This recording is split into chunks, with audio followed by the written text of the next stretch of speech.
So hello, good morning. How are you all doing? I think all of you are doing good. So in this video we'll be learning about prepositions. Yes, my dear friends, prepositions एक ऐसा topic है जो कि हर एक exam में पूछा जाता है, वेदर जहाँ भी आपके इंग्लिश सब्जेक्ट पूछा जाता है, that English prepositions plays a very important role to understand it, to comprehend a sentence and any paragraph, right? So whenever there is a question of preposition, you must have to have a look on this video. That will be of less than 10 minutes, so it will be easy to revise and recall, right? So let's start. So first sentence is the phone is dash the table. So what will be the right answer? In, on and at. So now you can see the phone is touching the table, right? That means a direct connection, direct touch between both the objects. That means on will be used, right? The phone is on the table, right? It will be right answer. Next is, now let's understand what is a preposition. So preposition is nothing but it is a bridge word. It is a bridge word between uh, the noun and the sentence, right? Bridge word between the noun and sentence. That means in a sentence it connects noun to the rest of the sentence, right? This is what you can see here. Now let's understand. Sometimes what happened that sentences are the same, but on the different context we use different prepositions. Right? In the first scenario, you see the man is sitting on the box. That's the reason that we use the preposition on. And other scenario, on the other hand, the person is hiding the box. That is why we used in. He is in the box. So on the different context, we use the different positions for the same sentence. Hence, the meaning of the sentences are different. Same sentence but different meaning. Why? Because we use the different prepositions. So we can now we have to just define what are the types of prepositions. We can define it, we can differentiate it on the basis of three types. The first is time, place, and moment. Time means when, place means where, and moment where to. Right? So let's come. So in, it is a preposition of place, where inside the box, inside an enclosed space. Whether you are talking about, जब भी हम किसी बात करते हैं कि वो room में है, so he is in the room, right? See, it is inside the box, so we use the in preposition here. अंदर, बिल्ली कहाँ है? बॉक्स के अंदर है, बॉक्स में है. The cat is in the box, right? So we can see. Next is on preposition. On हमने अभी बात की थी कि जब भी दो ऑब्जेक्ट्स के बीच में टच होता है, जब ऑब्जेक्ट टच कर रहे हैं और एक दूसरे पर हैं, तो हम इसको बोलेंगे टचिंग द सरफेस, और which sorry on preposition will be used. So हम इसको बोल सकते हैं कि कप कहाँ पे, टेबल के ऊपर है या कप टेबल पर हैं. The cup is on the table, right? I hope you understand. Next, so next is at. अब जब भी कभी बोलते हो आपकी किसी के पास, तो क्या बोलोगे? He is at the tree, he is at the door, he is at the house, है ना? So specific point, we are pointed out a specific point और लोकेशन, किसी जगह पर होना है, किसी जगह पर, है ना? So he is standing at the door, वो कहाँ खड़ा है? दरवाजे पर खड़ा है. So under, so whenever something is under something, like directly below something, है ना? किसी के नीचे है तो उसको क्या बोलेंगे? अंडर, यानी कि ढका हुआ है ऊपर से, लेकिन मतलब टच नहीं कर रहे हैं. The shoes are under the bed, right? This is what. Next is onto. So हमने बात के लिए तीसरा कौन सा था? तीसरा मोशन वाला था. तो मोशन में क्या होता है कि मूवमेंट होता है ना? So movement to the inside. जब भी मूवमेंट इनसाइड होती है तो उसके लिए हम इन टू का प्रयोग करते हैं. इनका मतलब इनसाइड, और जब मूवमेंट होगी तो उसके पीछे टू लगा देंगे, तो into. That means the frog inside the pond. The frog jumped into the pond. Frog ने कहाँ छलांग लगाई? पॉन्ड के अंदर. So next is across.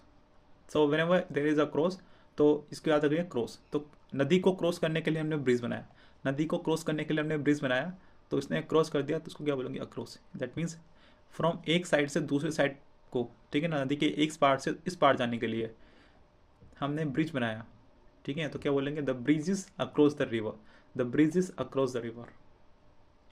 Now next is, ये बहुत इंपॉर्टेंट कंसेप्ट है जो कि बहुत सारे एग्जाम्स में आपको एक कन्फ्यूज़न पैदा करते हैं आपके दिमाग में कि सर अगर किसी जगह पर प्लेस आ जाए तो उसके लिए इन यूज़ करना चाहिए, ऑन करना चाहिए, एड करना चाहिए.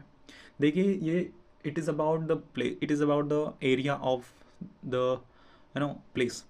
लाइक अगर हम किसी बड़ी चीज़ की बात करें तो इन बोलेंगे, और अगर उससे छोटी हैं तो फिर ऑन, और फिर किसी जगह पर पॉइंटेड आउट कर रहे हैं अपन, एग्जैक्ट स्पॉट को पॉइंटेड आउट कर रहे हैं, उसके लिए हम क्या करेंगे, एट प्रयोग करेंगे, राइट। ज़्यादातर ही कन्फ्यूज़न तब होता है जब एक ही सेंटेंस में दो तीन चीज़ें आ जाती हैं, कोई बड़ी चीज़ या फिर छोटी चीज़। लाइक हम ऐसा बोल सकते हैं कि he is at the bus stop in Delhi, right, दो चीज़ होगी। या फिर he is on the second road in Delhi, तो ऐसा कुछ चीज़ें हो सकती हैं। तो तीन चीज़ें यहाँ पे बिग एरिया है, तो उसके लिए इन, जैसे कि इन कोटा, है ना, ऑन के लिए किसी भी सरफेस पर, या फिर है ना ऐसा यूज़ कर सकते हैं। एट जैसे कि at park, at something, at some, ठीक है। So between versus among, so जब भी कोई दो चीज़ों के लिए अपन को बात कर रहे हो, दो चीज़ों के बीच में, तो उसके लिए हम बिटवीन यूज़ करते हैं। फॉर टू पीपल, जैसे कि between Shyam and Ram, he distributed, sorry, the war has arisen between the two people, the debate has arisen between the two people, right? So next is among, among जब भी दो से ज़्यादा की बात हो, ठीक है ना, for more than two people, more than two people, तब हम क्या करेंगे, among का प्रयोग करेंगे। He distributed the sweets among the students, right, among the students। Now it is quiz time my dear friends. तो अब चेक करने का, आपकी नॉलेज आपने क्या सीखा है उसको चेक करने का टाइम है। तो the boy jumped dash the pool, क्या आएगा, देखो जब बॉय है पहले बैंक पे था, अब इसने छलांग लगाई, ये jumped into the water, air में गया और वाटर में गया, इसकी जो पोजीशन चेंज हुई, मोशन में आया, वाटर में चला गया, क्या आएगा, मोशन में है तो इनटू, ठीक है, इनसाइड जा रहा है ना, तो इसके लिए क्या आएगा, into. You can just pause the video and just answer so that I can understand that yes, you are understanding it and it is comprehensible to you. Next quiz is,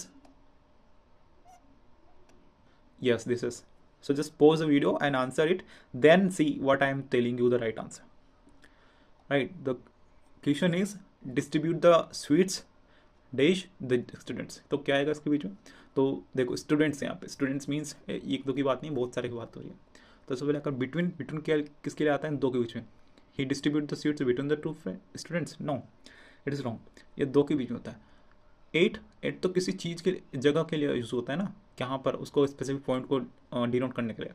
अपन बात कर रहे हैं यहाँ पे अमंग, अमंग क्या होता है, बहुत सारे स्टूडेंट्स के बीच में अगर कोई चीज़ करनी है तो यहाँ पे क्या कर रहे हैं अपन, डिस्ट्रीब्यूट द स्वीट्स, मिठाई बांट रहे हैं, ठीक है, किसके बीच में, the students. So he distribute the sweets among the students. So right answer will be what? It will be B, among, right? Among will be the right answer. Now next is what? So एक चलो अब एक बार recap ले लेते हैं, हमने क्या क्या पढ़ा अभी इसमें।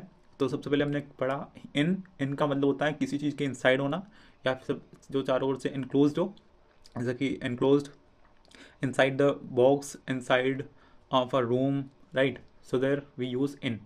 नेक्स्ट इज ऑन, ऑन के लिए हमने क्या कंडीशन लगाई थी कि सरफेस टच होना चाहिए, दोनों ऑब्जेक्ट्स का सरफेस टच हो तभी हम ऑन का उपयोग कर सकते हैं, ठीक है। थर्ड इज एट, एट कब होता है, जब हम किसी स्पेसिफिक पॉइंट को डिनोट करते हैं, जैसे कि he is at the door, है no, he is at the street number 2, ऐसा कुछ।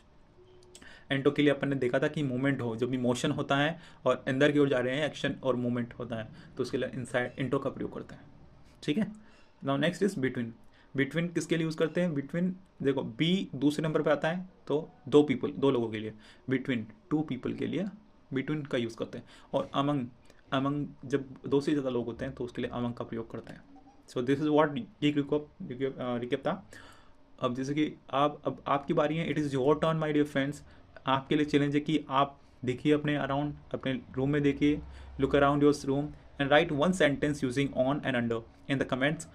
For example, my bag is under the chair, my bag is under the chair, मेरा बैग कहाँ है, चेयर के नीचे है। तो इसे आप अपने रूम के अंदर देखिए कि क्या क्या एग्जाम्पल आपको दिखते हैं, और इससे कुछ एग्जाम्पल्स बना के आप कमेंट बॉक्स में लिखिए, ताकि आप इसको, आपने जो भी नॉलेज यहाँ पे ली है उसको अंडरस्टैंड कर सकें और सीख सकें उनको डेली लाइफ में अप्लाई करना। तो चलते हैं। Did you learn something new? अगर आपने कुछ नया सीखा है तो please like the video, subscribe our channel and download practice sheets, link in description. Thank you, जय हिंद।